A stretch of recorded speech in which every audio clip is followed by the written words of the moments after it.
హైదరాబాద్లో తెల్లవారుజామున జరిగిన రోడ్డు ప్రమాదంలో ఏపీ మంత్రి నారాయణ కొడుకు చనిపోయిండు.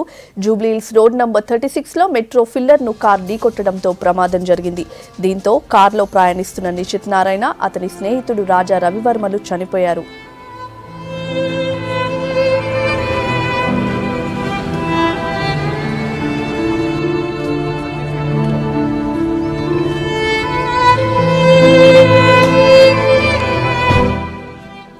తెల్లవారుజామున 3 గంటల ప్రాంతంలో నిశిత్ ప్రయాణిస్తున్న కార్ స్పీడ్గా మెట్రో ఫిల్లర్ను ఢీకొట్టింది. దీంతో కారులో ఉన్న నిశిత్, రాజా రవివర్మకు బాగా దెబ్బలు తగిలినాయి. పోలీసులు వెంటనే అపోలో దవాఖానకు తీసుకుపోయారు. అయితే అప్పటికే వాళ్ళు చనిపోయినట్లు డాక్టర్లు చెప్పారు. కారును స్పీడ్గా నడుపుతూనే ప్రమాదం జరిగిందని, అప్పుడు వీళ్ళిద్దరూ సీట్ బెల్ట్ కూడా పెట్టుకోలేదని తెలుస్తుంది.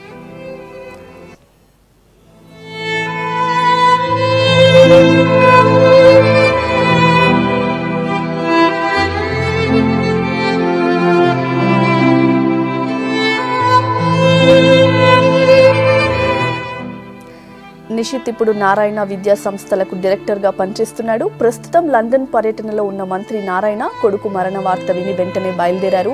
ఇటు కుటుంబ సభ్యులు, బంధువులు అపోలో హాస్పిటల్కి చేరుకుంటున్నారు. కాసేపట్లో అపోలో మెడికల్ కాలేజ్లో నిశిత్, రవివర్మలకు పోస్ట్ మార్టం చేయనున్నారు డాక్టర్లు. మంత్రి హరీష్ రావు సూచనతోనే ఉస్మానియా డాక్టర్లు అపోలోకి వచ్చారు.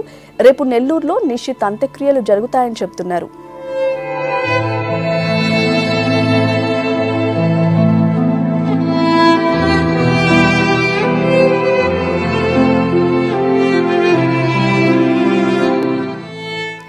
నిశిత్ మృతిపై రాజకీయ ప్రముఖులు విచారం వ్యక్తం చేశారు. మంత్రి హరీష్ రావు అపోలో హాస్పిటల్లో నారాయణ కుటుంబాన్ని పరామర్శించారు. అటు ఏపీ సీఎం చంద్రబాబు, మంత్రులు విచారం వ్యక్తం చేశారు. ఢిల్లీ పర్యటనను రద్దు చేసుకుని మంత్రి లోకేష్ హైదరాబాద్ బయలుదేరారు.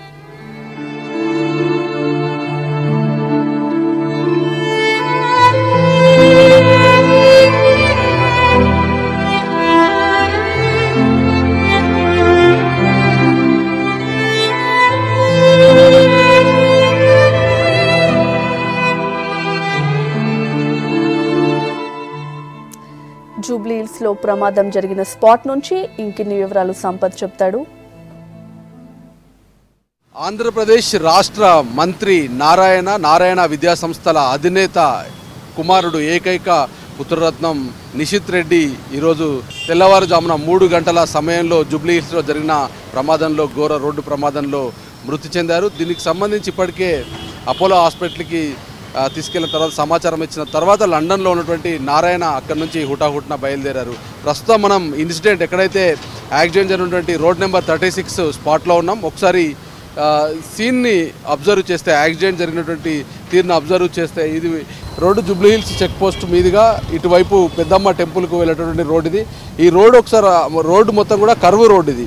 ఈ మలుపు నుంచి వస్తున్నప్పుడు బహుశా స్పీడ్ కంట్రోల్ కాకపోవడం వల్లనే ఈ యాక్సిడెంట్ జరిగి ఉంటుందనేది భావిస్తున్నారు. ఎందుకంటే హెవీ స్పీడ్తో వస్తున్నటువంటి టైంలో దాదాపు అంటే రోడ్డు కూడా దాదాపు 100 ఫీట్ వరకు ఉంది. ఒకవేళ రోడ్ కంజెస్టెడ్ ఉన్న వేరే అనుకోవచ్చు. అట్లాగే రాత్రి టైంలో మొత్తం కూడా వర్షం పడ్డది కాబట్టి ఆ వర్షం పడ్డప్పుడు కూడా వాతావరణం డిస్టర్బ్ అయ్యి రోడ్డు డ్యామేజ్ అయ్యారు, లేదంటే మిగతా ఏదైనా జరిగి ఉండొచ్చు అనేటువంటిది ముందుగా అందరూ అనుకున్నారు. కానీ ఎక్కడ కూడా డ్యామేజెస్ కానీ ఎక్కడ కానీ ఏది లేదు. అంటే రోడ్డు మొత్తం కూడా క్లియర్గా ఉంది.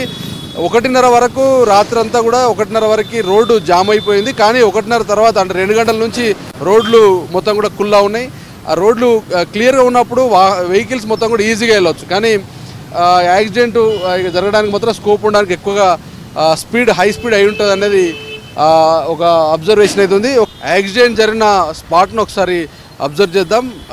మొత్తం కూడా అంటే పిల్లర్ నెంబర్ 9 దగ్గర ఉన్నటువంటి ఏరియాకు, అంటే వెహికల్ ముందుగా ఇటు బహుశా లెఫ్ట్ సైడ్ నుంచి వెహికల్ వచ్చి ఉంటుంది. వెహికల్ వచ్చే టైంలో మొత్తం కూడా ఈ ముందుగా కారు అద్దాలు మొత్తం కూడా డ్యామేజ్ అయ్యి మొత్తం ఎక్కడికక్కడ పడిపోయాయి. మొత్తం పిల్లర్ మొత్తం కూడా బ్రేక్ అయిపోయినటువంటి చూడవచ్చు. దాదాపు అంటే మొత్తం కూడా పిల్లర్ క్రాక్స్ కూడా వచ్చింది. మొత్తం అంటే క్రాక్స్ వచ్చేది, ఎందుకంటే చాలా స్టాండర్డ్ పిల్లర్స్ ఇవి. ఇట్లాంటి పిల్లర్ దగ్గర క్రాక్స్ వచ్చి మొత్తం కూడా పెచ్చులు ఊడిపోయేంత జరిగిందంటే బహుశా పోలీసులు చెప్తున్న దాని ప్రకారంగా దాదాపు 100 to 120 స్పీడ్ వరకు ఉంటుందని చెప్తున్నారు. దాంట్లో ఉన్నటువంటి చిప్స్ మొత్తం కూడా ఊడిపోయాయి. ఎందుకంటే బెంజ్ లాంటి టాప్ ఎండ్ కార్లో ఎక్కువగా ఎయిర్ బ్యాగ్స్ అట్లాగే సేఫ్టీ ప్రికాషన్స్ సంబంధించిన ఎక్కువగా ఉంటాయి. ఒకవేళ స్పీడ్ ఎక్కువగా వచ్చినప్పుడు దాన్ని కంట్రోల్ చేయడానికి ఉన్నటువంటి మెజర్మెంట్స్ మొత్తం కూడా దాంట్లో ఉంటాయి. కానీ ఆ స్పీడ్ ఎక్కువ ఉండడు, అట్లాగే పిల్లర్కు కొట్టిన తర్వాత ఆ హెవీ మెటీరియల్ కాబట్టి ఆ మెటీరియల్కి కొట్టిన తర్వాత మొత్తం కూడా డ్యామేజ్ అయింది. దాంతో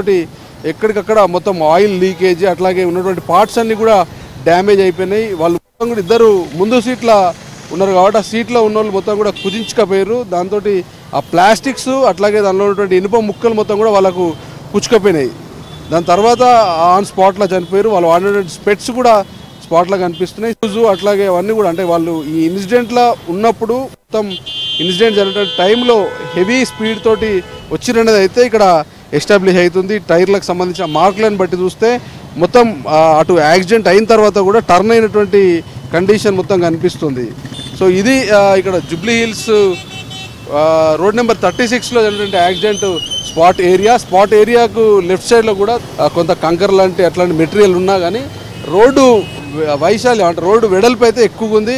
దాదాపు 100 ఫీట్ రోడ్డు తక్కువ వెహికల్స్ ఉంటాయి. ఎర్లీ మార్నింగ్ అవర్స్లో 3 o'clock టైంలో చాలా తక్కువ వెహికల్స్ ఉంటాయి కాబట్టి ఆ వెహికల్స్ పోవడానికి కూడా ఈజీగా ఉంటుంది. కానీ ఇవన్నీ కూడా కొంత సహకరించలేదు. దీంతో హై స్పీడ్ ఎక్కువగా ఉండడం వల్లనే ఈ యాక్సిడెంట్ జరిగిందనేది ప్రాథమికంగా పోలీసులు కూడా రిపోర్ట్ చేశారు. హెవీ స్పీడ్ తోటి రావడంతో సగం పార్ట్ దాకా ఆ కారుకు సంబంధించి కారులో ఉన్నటువంటి సగం పార్ట్ వరకు ఒక ప్లేస్కి వచ్చేసింది. అంటే ముందు పార్ట్ మొత్తం కూడా డ్యామేజ్ అయిపోయి ఈ ముందుగా ఫస్ట్ కిందికి యాక్సిడెంట్ అయిన తర్వాత పై వరకు వెహికల్ వెళ్ళిపోయింది. వెహికల్ అంటే దాదాపు 2 నుంచి 3 ఫీట్ల హైట్ వరకు పోవడంతో ఆ డ్యామేజ్ ఎక్కువగా అయింది. కంట్రోల్ కాకుండా ఉన్నటువంటి కండిషన్లోనే యాక్సిడెంట్లు అయినాయి. ఈ యాక్సిడెంట్ అయిన తర్వాత బహుశా దాదాపు 4 నుంచి 5 నిమిషాల పాటు వాళ్ళు కారులోనే ఉన్నారు.